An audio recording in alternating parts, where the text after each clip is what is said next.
Despite having years to plan, No Labels will not run a third-party ticket in the 2024 presidential election.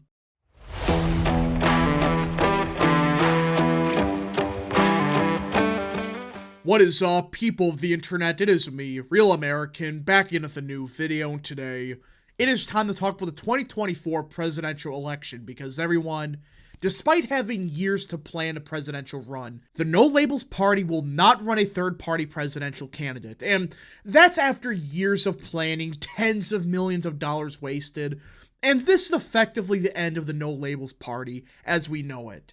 Now, before we continue with today's video, I hope you enjoy these type of videos. If you do, smash the like button down below, subscribe, share with your friends, hit that little bell, follow the social media accounts in the description down below, and of course, join the channel today. Again, folks, all support is greatly appreciated, and yeah. Now, I assume most of you have heard about No Labels, but those that haven't, this was effectively a centrist third party that was trying to get going, and well, 2024 was their year. They thought, alright, if we spend $10 million at the bare minimum, probably way more, we get on the ballot in every single state, and we run a unity presidential ticket. That means one Republican and one Democrat on the same ticket. We surely could form a major third party. Well, based on the headline, yeah, it didn't go well. I mean, the fact they couldn't find, like, a random state legislator in, like, Utah or California to run on this ticket? They can't even find that? That's pathetic. So let's get into it. No Labels will not run a third-party unity ticket against Donald Trump and Joe Biden in the 2024 presidential election, the group said Thursday. In a statement, the centrist group said they were unable to find a candidate that had a credible path to winning on their hypothetical bipartisan platform, so the responsible course of action is for us to stand down. So they even admit that they had no one. Their original pick was Larry Hogan and Joe Manchin. Those were number 1 and number 2 on their list. Both of them said no. Then they went to someone like Kyrsten Sinema. She said no. They then went to Mitt Romney and Chris Christie. At that point in time, when you have to beg Chris Christie to run, you're done. The fact that that was a serious option for them should tell you that this organization wasn't that serious. I mean, Chris Christie? There are plenty of moderate Republicans that are not clowns like Christie. But also they must have realized that if they ran a third-party ticket, like let's say they somehow got Chris Christie or Mitt Romney to run, who do you think that would pull more votes away from? Joe Biden or Donald Trump? Just think about that for a second. I don't care that Christie's a Republican. The only Republican someone like Christie would win is the never-Trump Republican that hasn't voted Republican in like 30 years. So, in other words, just Democrats. And that's what they realized the past couple of months, like, okay, we run someone, it's just going to give Trump the presidency. We will remain engaged over the next year during what is likely the most divisive presidential election of our lifetimes, the group said. We will promote dialogue around major policy changes and call out both sides when they speak and act in bad faith. Oh, bullcrap. Listen, the No Labels party was ran by either partisan Democrats from 10 years ago or Republicans that left the party in the last 4 to 5 years.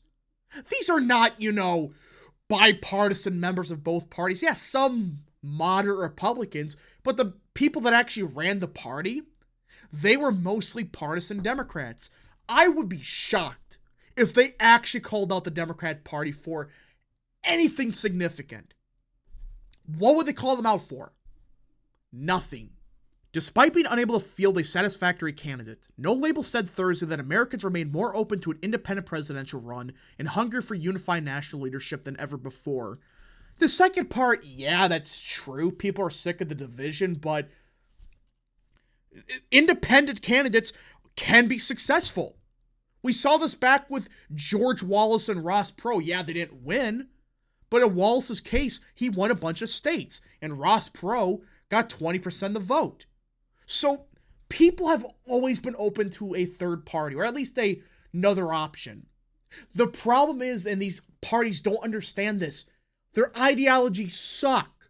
I mean, for crying out loud, the No Labels group was effectively the Libertarian Party, but crappier on guns.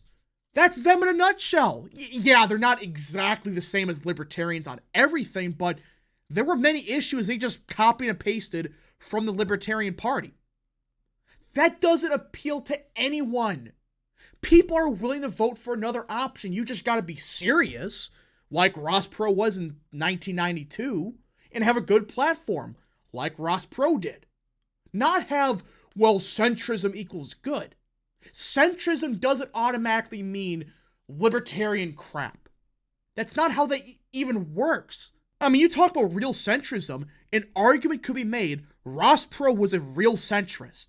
That doesn't mean, he's 50-50 on each issue, like, oh, I'm right in the middle on healthcare, right in the middle of immigration. That's not what a centrist is. Like, yeah, they could be, like, in the middle on some issues, but look at Ross Perot. There were issues like trade that Ross Perot was more liberal on, but at the same time, there were issues like immigration where Perot was more conservative. That's closer to centrism than whatever No Labels was trying. They're trying to say bipartisanship on every issue. That doesn't mean centrism. That doesn't appeal to anyone. Big ideas are not new for us, the group said in a statement. We have been working since 2010 to organize citizens across America and members of Congress through the Problem Solvers Caucus, which recreated the pushback on the extremes in our politics and push forward solutions to America's biggest problems. That work is more important now than ever. Yeah, you could tell they've done a lot of work. Like, they supposedly created the Problem Solvers Caucus, which, what have they done? No, seriously, in the last 15 years, what did that caucus do? Have they done a single thing worth a damn? I can't think of anything. And also, they haven't ran a single candidate. It doesn't matter if it was a Senate candidate, House candidate. I can't think of one. They ran a legitimate third-party pick. So what the hell is the point? You spent tens of millions of dollars over the course of 15 years, and this is what you got to show for it. A caucus that does nothing. The move caught some allies by surprise. No label delegates were not told beforehand and learned via media reports, according to sources familiar, and some of those who are hopeful for a potential candidate now say they're extremely frustrated with the process.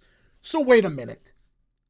The same delegates that decided we're going to run a presidential candidate this year, just 2 weeks ago I think it was, weren't even informed that the party decided, nah, we're not running anything this year.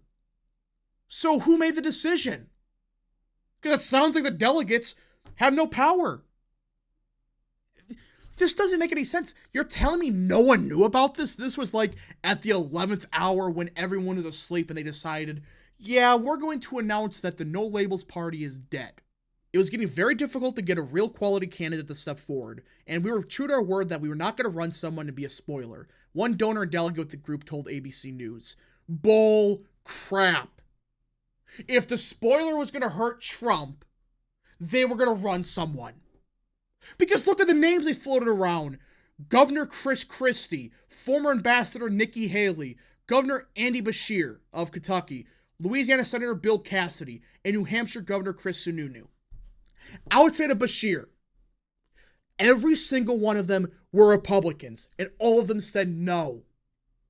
You're telling me it's just a coincidence that everyone they talked to, except like one or two, were Republicans. You're telling me that's just a coincidence. Bullcrap. They were trying to get a Republican because they thought, well, if we run a Republican, that's only going to hurt Trump. These idiots really thought that. Just think about that for a minute. They think the Republican that hasn't voted Republican in 30 years will vote for this clown, whoever it was, and that's somehow going to hurt Trump? No, it's going to hurt Biden. While I believe this is a conversation that needs to be had with the American people, I also believe that if there is no pathway to win, and if my candidacy in any way, shape, or form would help Trump become president again, then it is not the way forward, Christie said in a statement last week. Yeah, Christie just admitted it. Oh yeah, I would have ran if I didn't help Trump. I mean, he commissioned polls and talked to donors. And they've even admitted, oh yeah, if he runs, he's gonna help Trump. Proves my theory. This group was never about getting a legitimate third party, which I believe we need one in America, a legitimate third party to get the establishments of both sides. That's fine. But these clowns were never about that. They were about, okay, how do we stop Orange Man? Like, this could have been the idea 15 years ago to get a centrist party, but not now. It's clear they wanted someone to screw Trump over. And they realized none of these options were going to work. Christie admitted, yeah, if I run, I could help Trump. And he commissioned polls. That tells you they got polling data and they realized, oh crap, Trump actually benefits from Christie running, even though he's a Republican. I cannot believe these idiots really thought running a Republican automatically means it's going to hurt Trump. There are some Republicans, if you do run, yeah, it could hurt Trump. Someone like DeSantis, I could see, hurting Trump more than Biden. Absolutely. I mean, DeSantis would get a lot of conservative votes. But Chris Christie and Nikki Haley, the only voters they appeal to are Republicans from 30 years ago, aka Democrats right now. This was their plan and it backfired. It's just pathetic. They wasted tens of millions of dollars that could have gone towards a legitimate third party down the ballot for House seats, Senate seats, wherever. But they were so spiteful of the Orange Man, they wanted to stop him, that their plan of a third party is dead. I don't see how you move forward as a party after this disaster. This was it. You hyped up 2024 as the year to run a unity ticket. Get one Republican, get one Democrat. And even the moderate Republicans that don't like Trump, they bailed on the idea. But we just got to see what happens. Maybe No Labels comes back in 4 years and pulls the same stunt. I doubt it works at all, but we just got to see. Anyways, folks, thank you so much for watching. If you guys did enjoy this video, smash the like button down below, subscribe, share with your friends, hit that little bell, follow the social media accounts in the description down below, and of course, join the channel today. Godspeed to all of you.